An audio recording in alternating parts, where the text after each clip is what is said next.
সুরজিতের গান, গল্প ও কবিতার আসরে সকলকে স্বাগত। আজ শুনবেন কবি নীরেন্দ্রনাথ চক্রবর্তীর কলমে একটি বিখ্যাত কবিতা। ঠাকুমা বলতেন। ঠাকুমা বলতেন, দাদা, খুব বেশি তো আর বাঁচব না এখন, তাই সাধ্য মতো আলগা দিয়ে থাকি। যে অল্প সময় আছে বাকি, দেখতে দেখতে কেটে যাবে। তোমরা থাকো ভালো। আমি দেখি কি করে আমার আঁচলের গিঁটগুলোকে ধীরে সুস্থে খুলে ফেলা যায়।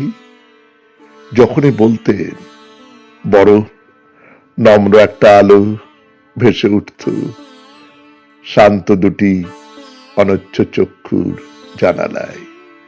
দিদি তো তখনই রেগে টং বলতো, তুমি যাবে কোথা, দিচ্ছে বা কে যেতে।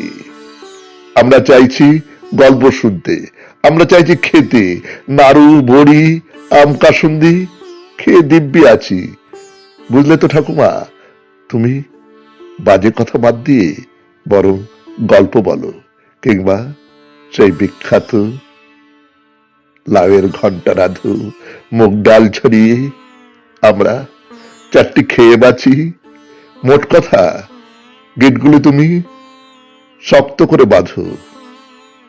ঠাকুমা বলতেন, দিদি, যে লোকটা সব কিছু ছেড়ে একা চলে গেছে, তার কথা যে বড্ড মনে পড়ে। সেও তো বলতো, কলকাতা শহরে চিত্ত সুন্দরীর থেকে সুন্দরী যদি বা থাকি, তার অর্ধেক সুন্দর রান্না কোথাও পাবে না। যার দেখা স্বপ্নে রোজ পাচ্ছি, দিদি, তাকে ছেড়ে আর কি থাকা চাই। বলতে বলতে হাসি ফুটে উঠত ঠাকুমার মুখে, আলো ভাসত দুটি অনচ্ছ চক্ষুর জানালায়। নমস্কার, শুনলেন বিখ্যাত কবিতা ঠাকুমা বলতেন, কলমে কবি নীরেন্দ্রনাথ চক্রবর্তী, উচ্চারণে সুরজিৎ দাস। সমগ্র অনুষ্ঠানটির সম্পাদনায় সুরজিৎ দাস, সেতারি ধ্রুব বাগচি।